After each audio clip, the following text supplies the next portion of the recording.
Hello, everybody. Happy Wednesday. Welcome to MindShifters Radio with the Forgiveness Doctor. I'm Michelle Pichet, and I'm here today with Dr. Michael Ryce. We warmly welcome you to the show, and thank you for choosing to be with us. Today is March 30th, 2016. Our call-in number is 646-200-4169. Press 1, and that puts you into queue to talk with Michael. I encourage you to call in with your comments or questions, allowing you to personally strengthen and deepen your practice of forgiveness. So, let's re-welcome Michael in the process of experiencing Aramaic forgiveness. Well, thank you, young lady, and thank you for being willing to handle the switchboard today. We are on the road. Actually, Jeanie's driving as we're heading into town to take care of a meeting and a couple of errands that we need to do. And so we're honored that everybody chooses to be with us each day that you choose to be with us. And our purpose is that of learning how to truly function as human beings, where there's not a whole lot of human life left on the earth at this point. A lot of bodies that look like they should be human, but of course you have to ask yourself the question. The question's really key here. What is human life? And I have never been able to find an answer in words for that question. However, I have been able to find an experiential answer for the question. And the question is, have you ever held a newborn child? If you have, then I just invite you to sit back and take a minute and be with the experience of holding a newborn. And then allow yourself to tap into what that experience really is. And when you do, you'll find that the answer is some variation on the theme of love. At least that's the answer we've gotten from tens of thousands of people all over the day. All over the world. Today, yesterday, for decades, we've been asking that question. And the answer is always the same. And so the question becomes key in the process. And you've heard me say so often on the show over the years, for many years, in my workshops decades ago, the blessing that I feel that I am honored to have, and that is that getting to interact with so many people who are doing the work of healing, that are working with the forgiveness process, becomes such a key, because in so doing, people develop the ability to ask the right questions. If you don't know how to ask the question, what is a human life, you're probably not going to search for the answer. And so the question becomes really key. And I get the blessing of working with tens of thousands of people all over the globe, and questions I never thought of looking at, I get asked. And then I get to, because there's a power in each of us that holds the answer to everything, I get to engage in the answer to that question. But it's really the question that's most important. And I was quite excited yesterday. I was doing some research on Einstein, and I came across a quote from Albert Einstein, which I'd not seen before, but it just really points to exactly what we're talking about here. And here's what he says. If I had an hour to solve a problem and my life depended on the solution, I would spend the first 55 minutes determining the proper question to ask. For once I know the proper question, I could solve the problem in less than 5 minutes. Pretty cool input from a genius mind like Albert Einstein. And he's right on with that. And so if you ask yourself the question, what are we here for? Who are we humans? And what's it really all about? Well, it's another answer that Einstein came up with as he was asking himself the question is, what's it all about? And I guess he'd have been saying, what's it all about, Albert, not what's it all about, Alfie. And his answer to that question is, strange is our situation here upon the earth. Each of us comes for a short visit, not knowing why, yet sometimes seeming to be in a divine purpose. From the standpoint of daily life, however, there is one thing we know, and that is that man is here for the sake of other men. That is, if we're functioning as humans. And we're honored and we're delighted to be here for you, to have this opportunity to interact with you and support you in this awesome project of learning first century Aramaic forgiveness and all of the corollary tools that come along with the Aramaic understanding. And so, Michelle, do we have anybody in the phone queue or anybody with a question in the chat room?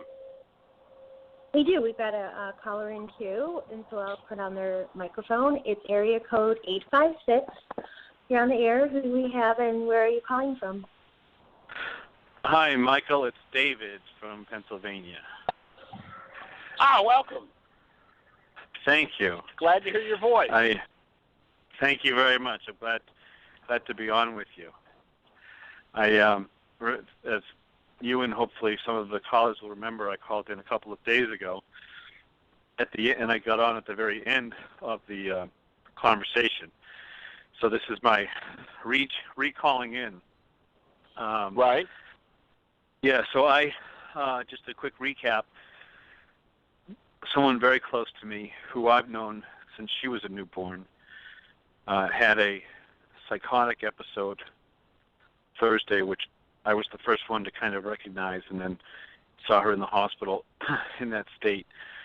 And many years ago, almost 20 years ago, I had a similar, I won't say that it's similar, but I had my own psychotic episode.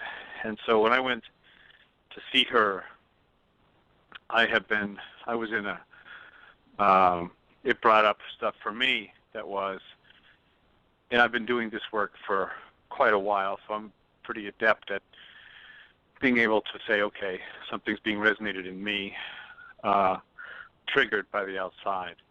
But this did not feel like a trigger. It felt like something just big and overwhelming, and it was terror. And so I had a lot of panic and terror, and I left that emergency room, on Saturday I went to the psych ward, and didn't last very long in that visit. And my daughter was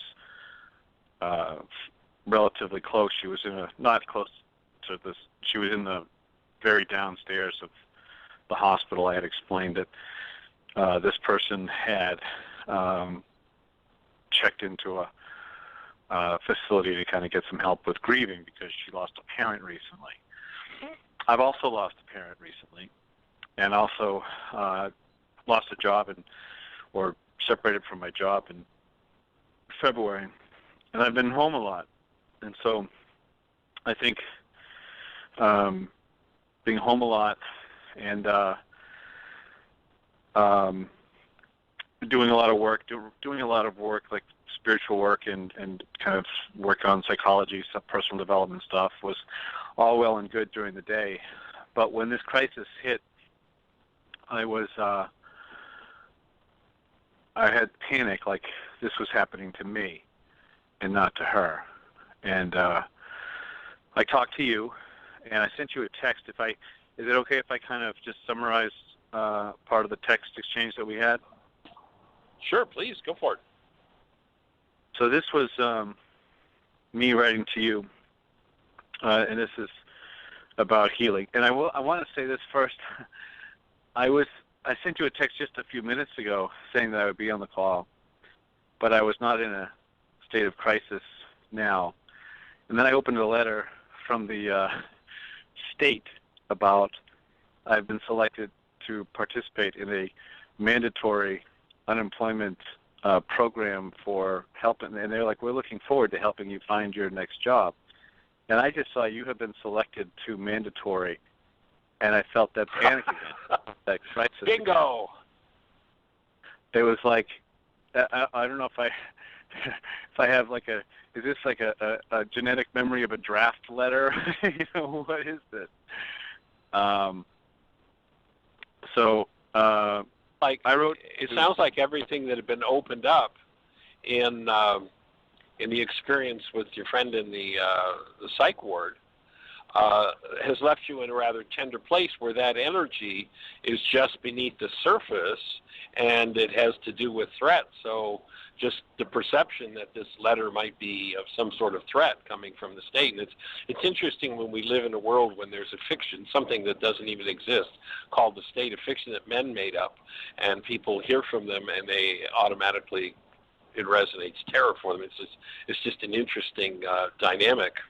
But it sounds like your ongoing process of opening these layers that, and when you shared the other day that, you were in a pretty severe state of alcoholism just before you went through that psychotic break, that you'd been working on getting free of alcohol, that, the alcohol was designed and used to keep that kind of pain, that kind of fear at bay. And you've been working your way through it in the couple of decades that I've known you as you've moved into that. That's right on track, and it sounds like you're ready for the next level. Yes, I appreciate that, and I appreciate your support. It's been tremendous, and I have, as a function of doing this work for 20 years, I've also assembled a nice support team around me. And I think that happens for anyone who does the work over time, is that you find like-minded people of different degrees of reliability and expertise that can be relied on. And you've been just tremendous, Michael. And I count on you and Jeanie and the community as kind of a North Star for me in the direction that I know I want to go in. So the interest, in AA, they talk about creating lists of resentments so that we can begin to take responsibility that the resentment energy is inside us, and we need to be free of that resentment energy if we're going to live in a sober way, in a healthy way. And one of the things is they say institutions, and I think it's interesting that you say a fiction. I think that's really useful because these institutions are in fact fictions.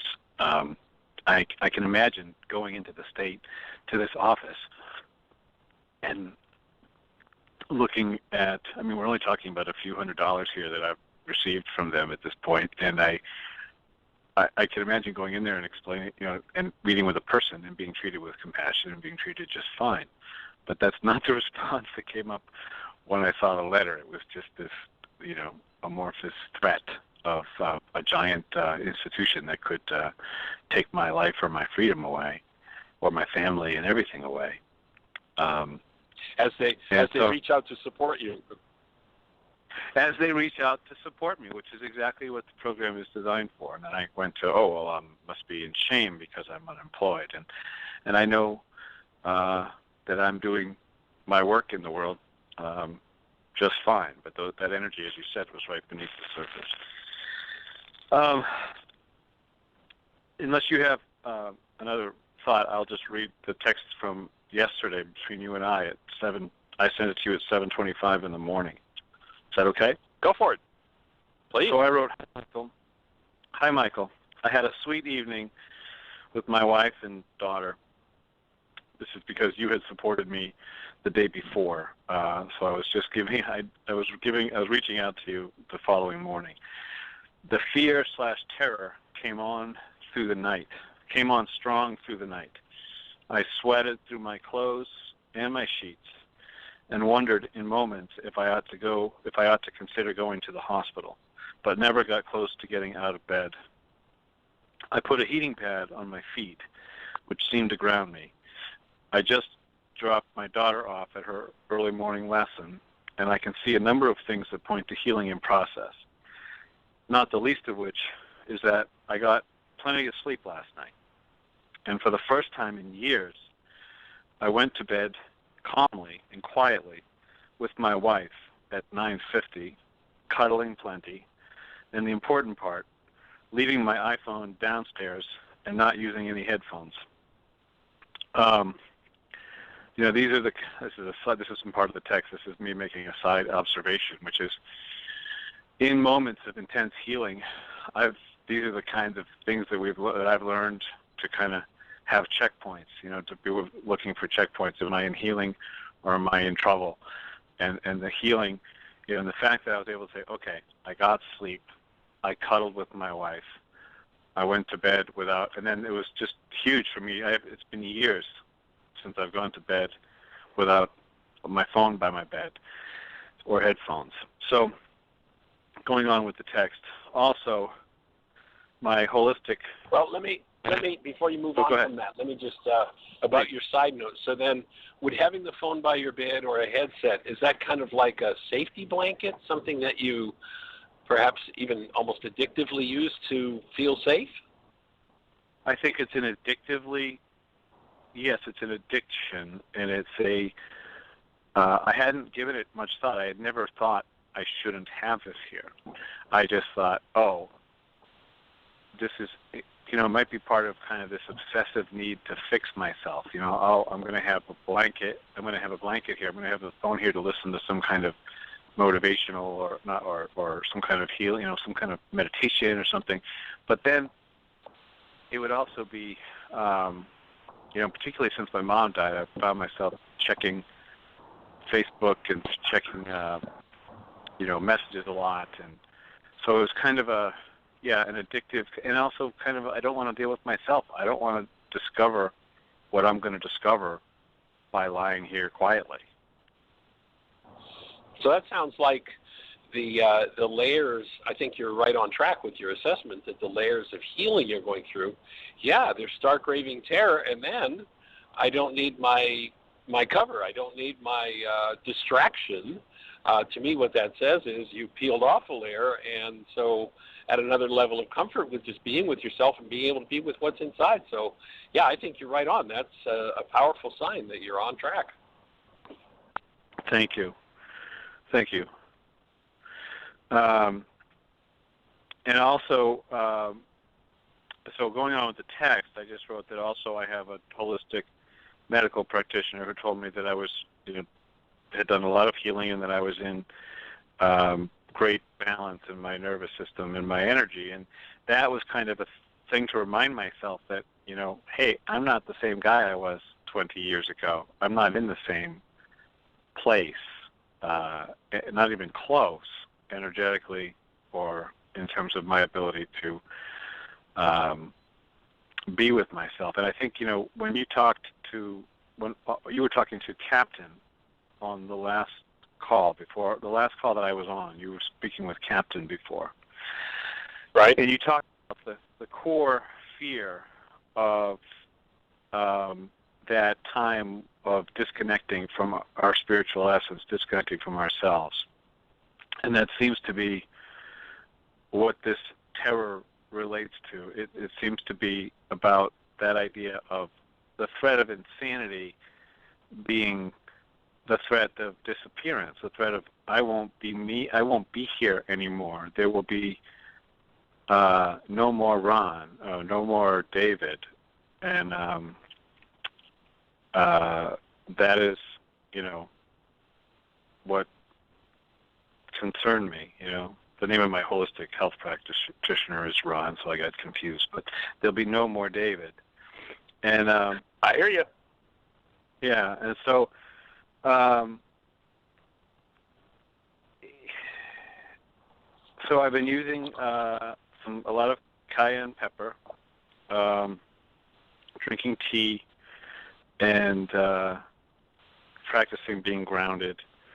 And I'm open to any thoughts that you have, because right now I'm feeling a little bit like my stuff is up, and I'd love to hear any input you have. Well, my first offering would be to notice that it's okay to take care of yourself when that stuff is moving, and it sounds like that's exactly what you're doing instead of running off to something else. And that's a powerful place to be, to just remember to be with yourself and take care of yourself. There's a book out there called The Dark Night of the Soul by St. John of the Cross. And it's a powerful look at one who thinks they know who they are and functions as that non-being self, as who they're not, the self based in hostility and fear. And then as that self begins to disappear, the terror at the loss of that, and Tim has appropriately named that, rather than the title of St. John's book, The Dark Night of the Soul, that it's really the dark night of the ego. The ego saying, oh, wait a minute, what about me? Okay, wait a minute, what about me? As I'm dissolving that non-being self. And as the conversation went with Captain last week, in the middle of a lot of stimulus for what would normally be pain, he's able to stand in that space of connectedness and love. And as those layers peel up and disappear, there is a loss of the self we thought we were. And that's the self that developed out of the power person dynamic that I was talking about the other day with him. That when we accept messages other than the truth about us as love, I'm not worthy, I'm this, I'm that, there comes a point, and it's usually about 3 to 4 years of age, where that all kind of coagulates in the mind and becomes a picture of who we think we are. And when we think we are that self, and that self starts to disappear, there can be a strike of terror that comes. And so it sounds like your process is wrapped up in a lot of deep energy moving, and that's the most important time to open the door for support and to use the tools. I shared on the show a couple of weeks ago that, and I don't remember at this moment whether there was even a stimulus to it, but I ended up going into the bedroom and laying down to breathe and asking Jeanie to just come and support me. And I had, much as you're talking about, this bolt of terror, literally, physically feeling the energy in my chest. And it was just like, whoa, where does this come from? And to remember that it's all energy. If we buy what's behind the energy, the thoughts, the feelings, the terrors, the traumas, and then we act out of that, we can create this whole scenario that makes crazy making time. Whereas if I recognize, whoa, there's some terror here, I lay down, I breathe, I use the tools that I've got, I ask for support, and I let myself, rather than buying the terror as an actuality that I have to make something out of, I let myself soften and breathe and process through it, then on the other side of it, I'm free of it. And what I noticed in that happening was that I had another level, my nemesis. I was almost dead the first few hours of my life from lung problems and lived on a little inhalator and pills for 25 years. And I noticed the next day an ability to take deeper breaths in a different way than any time in my life in all the years of work I've been doing. And it actually put me into a healing crisis. And I haven't shared this on the show yet, but just a few nights ago, I was in a deep sleep and had a dream where I was being threatened by someone who wanted to take my life, and I turned around and returned the favor. And it became pretty intense. And even in the dream, I was able to stop and realize, whoa, look at this layer coming up, and recognizing that I could, even in the dream, behave out of that was a wake-up call and the incentive to do another level of work. I choose to live differently. I choose to treat myself and others lovingly, gently, and with respect. And yet, in this dream, I wanted to rip this guy's head off.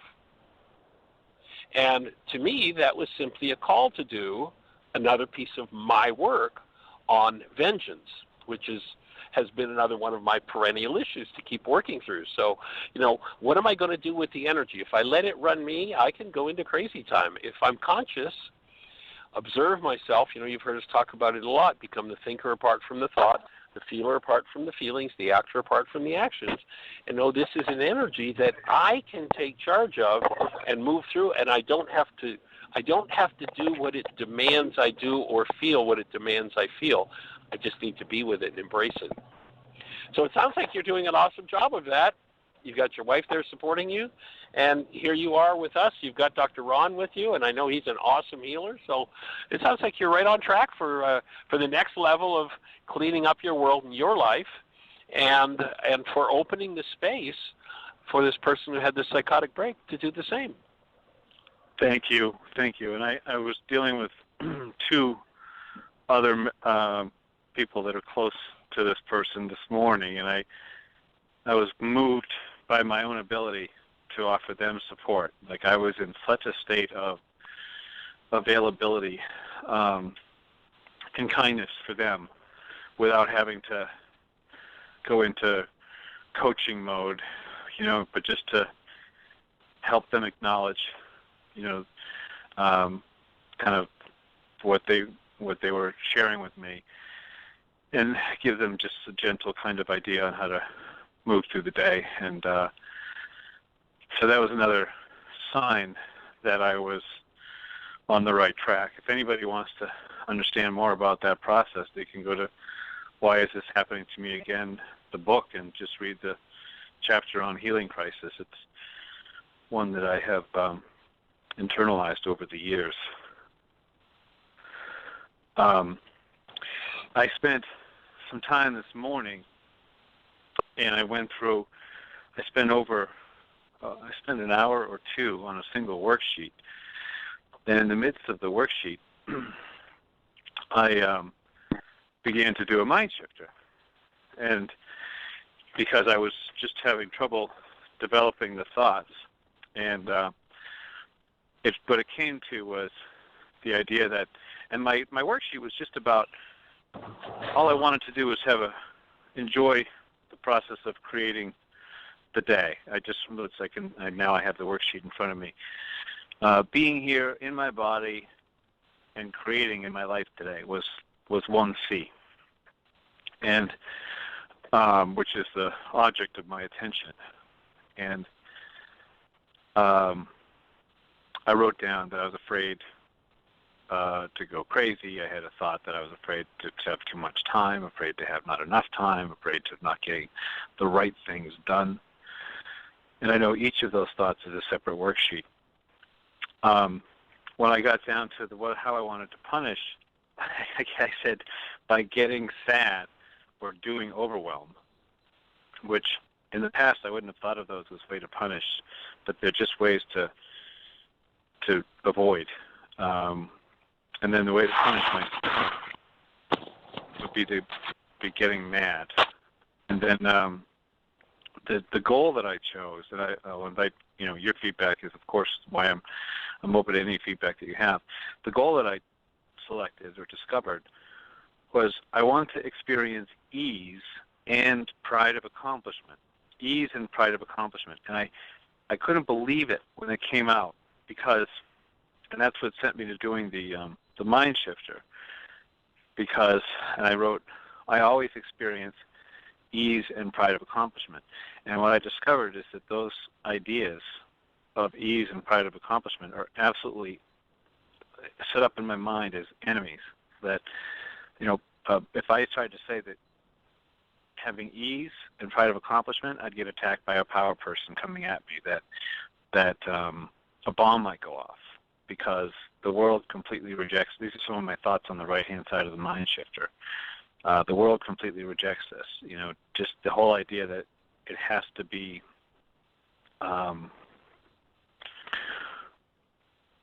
it's like there's just, in order for me to have pride of accomplishment, it has to hurt. It has to be difficult. If it's easy, I don't deserve any pride of accomplishment at all. And it's just, it seems like there's this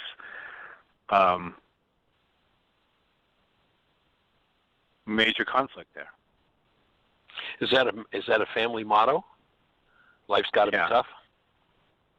Life's got to be tough. Work's got to be tough. You didn't earn it.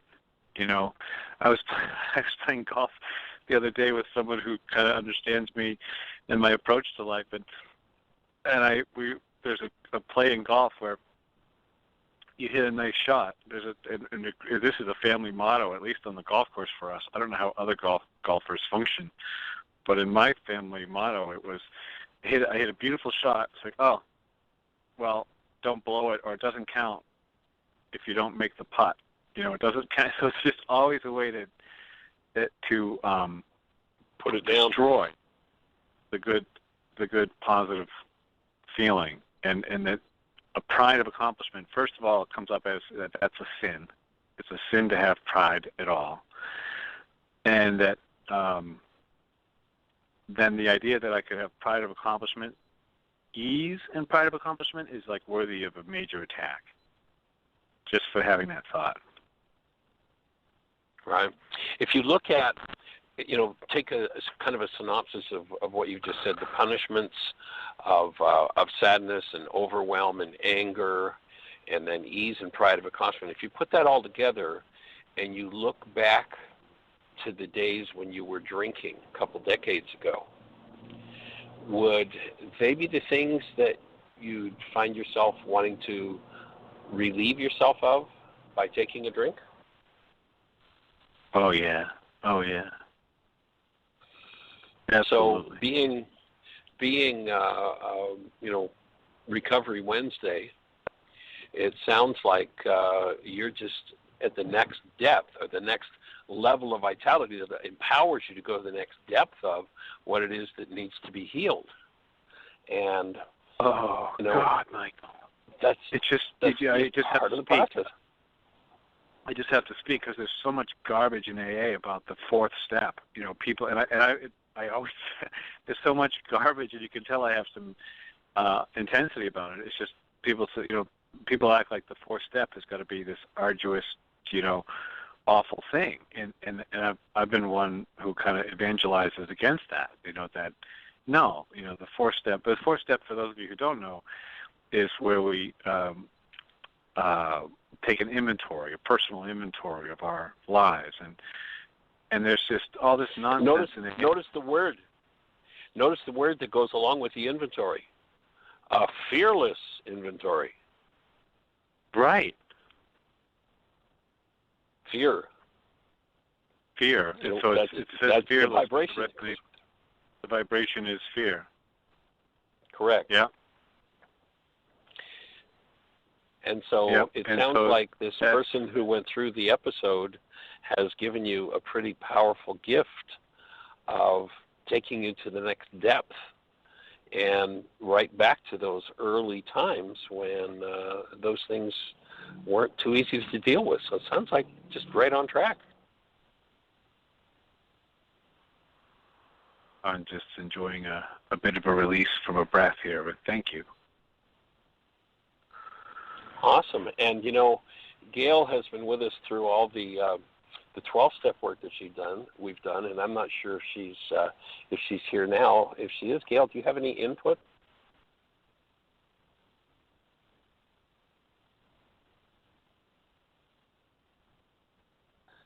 Michelle, do we have Gail with us? Oh, see, I apologize. I was in a room with a very low fan, and so I didn't hear you. I have someone with a hand up, so I hope it's her. Hang on here.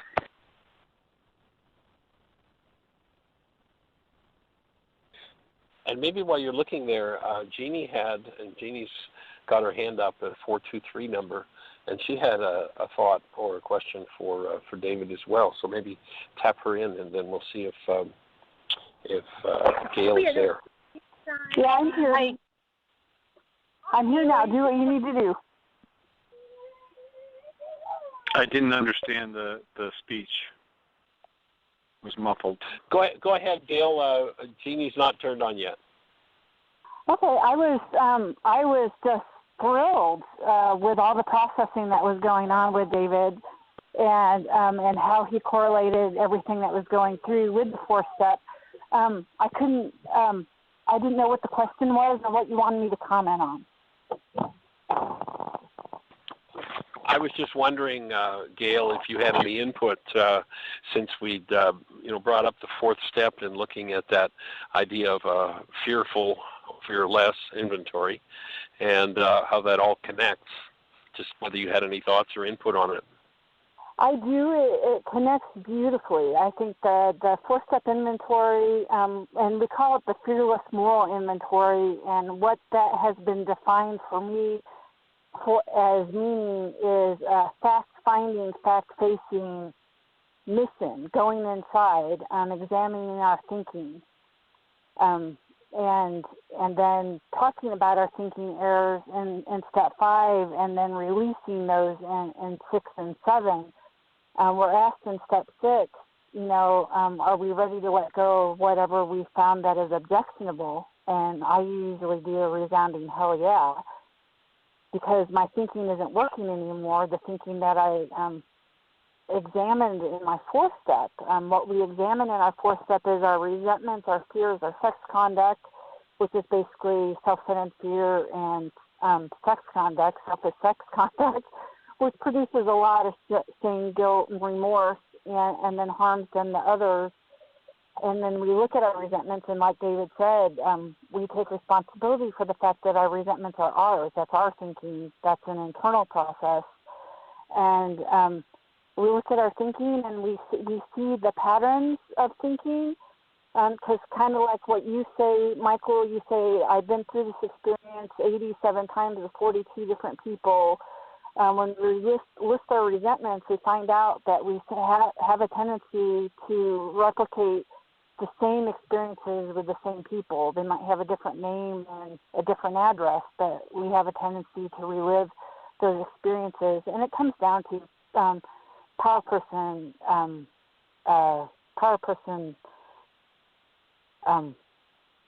dynamics. Dynamics. That was the word that I was looking for, yeah. Right. So, yeah, right on target. And we do unload a lot of those power person dynamics. We're looking at, where they came from. I used to call them family of origin issues, drilling down to the family of origin issues and why we replicate those with all the other different people. And then we release that in 6 and 7. So, yeah, right on. And I was having a major meltdown 2 weeks ago on the show as well, and it was a very powerful releasing show, and being able to take the 12 steps and being able to take the Aramaic forgiveness process and correlate it and combine it and have support from both communities is amazing. Awesome. And if you look from the let me just throw in one thought, David, before you go forward. But if you look, you were in Laws of Living recently, and if you look at that the way that the inventory idea is expressed in AA, we know that if I say don't think about the color of your car, what resonates is think about the color of your car. And it would seem obvious that the reason why it's become called a fearless moral inventory is because for most people to take an inventory is a terrifying thing for them to do, to really look inside and to own those things.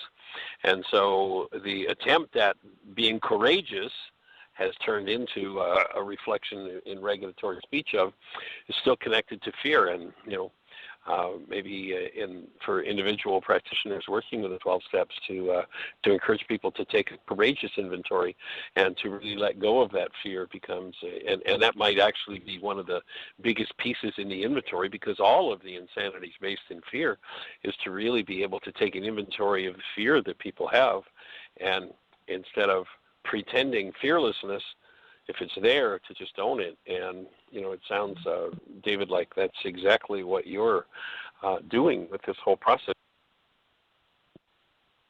Yes, and can you hear me? Am I still on? I can hear you. Go ahead. Yes. Yeah, I was just saying that it sounds like I hit my mute button there for a second, but it sounds that's what it was. That got me. Okay. That got me. I loved your distinction about for individual practitioners, and I will absolutely proceed in my work with other people in recovery to use the courageous word and to have that, in that individual work. But I wouldn't advise anybody to go out and start raising their hand and saying we need to change the 12 steps now, if that's ever going to happen. I promise I won't be doing that. and but I do believe that that's how the best work is done, anyways, Michael, and you've modeled that out for me. And I just wanted to throw out there that somebody that I respect a great deal, who was an emergency room doctor for 25 years, and he watched the comings and goings in emergency rooms for years, and he's done a lot of spiritual work. He said that in the last 5 or 6 days, and I'm not a astrology guy or anything of the sort, but he said something cosmically has happened in the last 5 or 6 days that had like a full moon effect on sensitive people. And I found that interesting because I've talked to a number of people that I would classify as sensitive that have had turmoil. You know, even you, Michael, described what you went through recently. That was in the last few days, right? It was, yes. Mm-hmm. Yeah. So I just found that interesting, and it was a little bit comforting as well. But that's all I had on that. And thank you for the feedback, Gail. Cool. And Jeanie had some feedback for you. Have you got Jeanie on, Michelle? Hi. Who's been here? Okay. So, Ron, I just had a question or Dave, now I'm getting your names. David, I had a question. You had mentioned about staying home all the time and being with your daughter probably more than normal. And I just wondered if you'd been able to process with her some of the feelings that were coming up for you because, you know, being genetically connected but being in your space a lot during the day maybe, she's going to tap into that terror and fear. And I was just wondering if you'd been able to process all of that with her. Thank you. And I have been working with her, and it's been, fortunately, the times when I have had the intensity come up for me, when she's been at school or asleep, but also I have talked to her about what's going on with the loved one and, you know, the person we care about and what's going on, you know, how that brings up stuff. And then I also took her to see Dr. Ron, which is who treated her as well last night, and my wife as well. And that I felt really was beneficial also. And Dr. Ron said that she was in a state of needing some support, but doing quite well. And so thank you for thinking of her. And I will certainly continue to keep a mindful sense about her care, because there's nothing more important than that to me. Thank you. Yeah, awesome. And, you know, just I would offer it would probably be more beneficial to be upfront and honest with her than trying to stuff it down and pretend like you're okay, you know, but just be honest with her that you're not, you know, at times. And that's my opinion. Michael, do you have anything to add to that one? No, it's right on track. It's telling the truth about what it is. And one of the things that strikes me as we're having this conversation, you know, if you... I think you hit your mute button again, Michael. Well, I'm not sure why I did back. Am I there? Yes. Okay. You're there now. Not sure why I disappeared. But if you look at some of your family of origin, and you're not in the... We don't hear you now, Michael. There's some kind of technical difficulty. I don't know. You were breaking up, there Michael. You're back again. It must make it short. Okay. I'm not sure what's happening. Let me try and see if it's better. Is that any better? Okay. Yes. So the difference that you've made in the work you've done in coming out of that couple of decades of alcohol and then several rounds of treatment, creating relationship, creating a conscious family, a family that has tools, a family that communicates, a family that keeps the energy clean, the difference you've made in just one generation is monumental. And that, you know, you've given your daughter the ability to have a conversation about things like this rather than, well, you know, if there's something wrong, you just go to your room and I'll go have a drink. You know, it's like, what a gift to give the world and to give family systems to make that kind of a difference. And I know that over the years, the I'm remembering correctly, your daughter's probably about 11 now? Yes. Yes, and sometimes over the years, too, I've noticed. Oh, sorry. I was just going to say the conversations we've had about how you're processing with her, how you're supporting her, how she's supporting you. It's just like, such a monumental gift to give the world. Thank you, and sometimes to Jeannie's great feedback is that sometimes this stuff can be done in metaphor. This morning, last night, she told me she wanted to take the bus to school today, and I normally drive her. And I asked her why, and she said because one of her friends was all alone on the bus, and she made her feel bad that her friend was alone to be with her, and that opened the beautiful space for me to talk to her about, because earlier in the day she had said something to me about a friend who was sad and it hurt her heart. So I was able to talk to her about her energy system and how that other people can be going through something, and she can take care of herself, and she can bring love to those people, and that people can trigger stuff that she's capable of doing inside herself, but they don't make her feel those things, and that I really, that it's important that she takes care of her energy. And the look on her face and the way her body changed was like magic. I mean, she kind of straightened up, and she went, "Thank you." That's pretty magical. Thank you. What a gift. Well, let's check in with Dr. Tim and see if he has anything to share.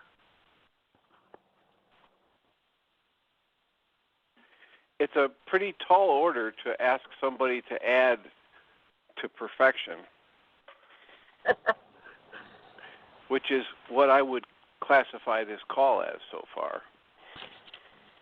I'm just enjoying it. I'm enjoying stories of the application of the tool in real-life difficult situations, and I just want to echo and applaud everything that everyone has said so far.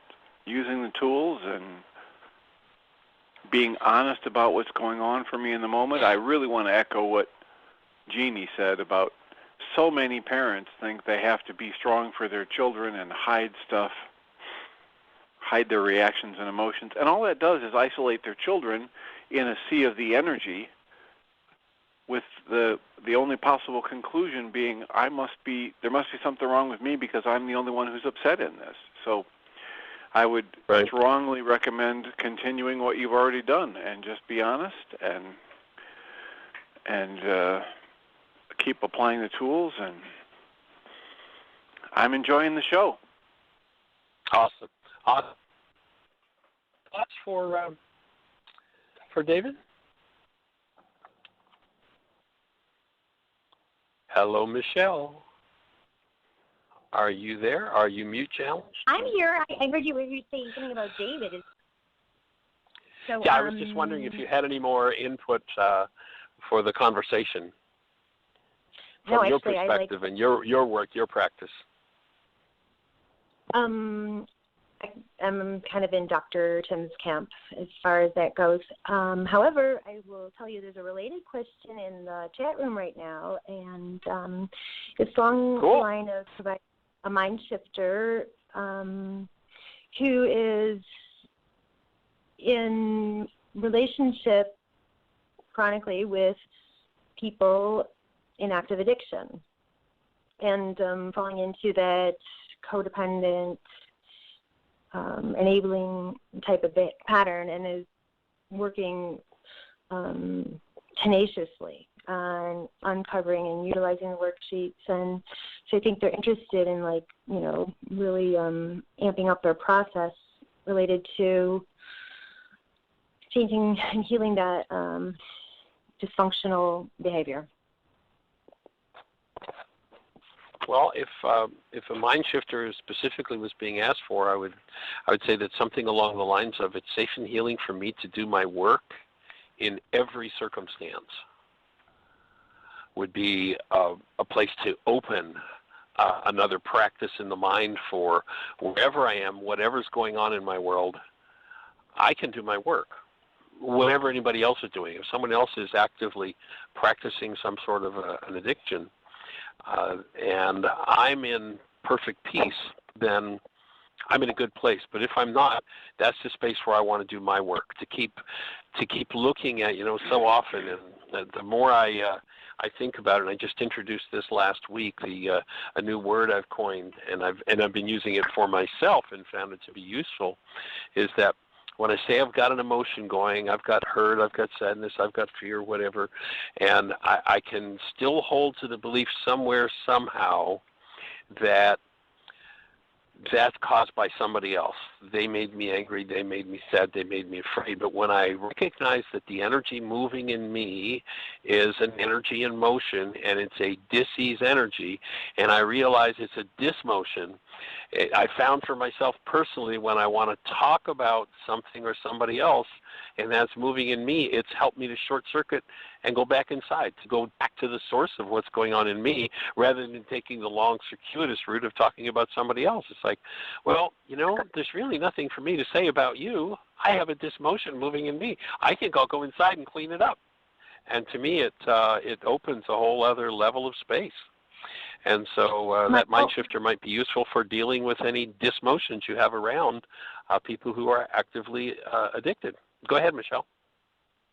Well, part of the conversation related to this, aren't there some exceptions in terms of when the partner is being maybe physically abusive? Like, where do you cross the line where they're being emotionally abusive, or maybe financially abusive? Their active addiction prohibits them from being a full financial partner. So, as far as dismantling, relationship, while working at it, there's some exceptions, aren't there?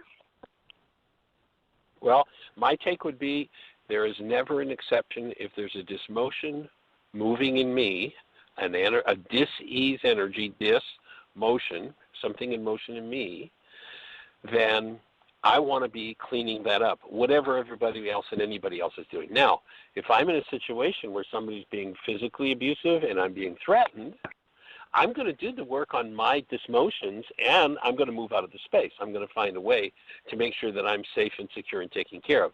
That's only common sense and useful common sense. There's some pretty non-useful common sense, so-called common sense too, but yes, of course I'm going to take care of myself, but there's never an exception to, if I have an energy moving in me that reflects that there's a disease moving in me, I want to be working on cleaning up that disease in me. Never an exception to that. Always taking care of what's going on inside of me. And, there's that old saying that says, trust in Allah and tie your camel. Sometimes you may have to step out of a certain space if there's physical threat there.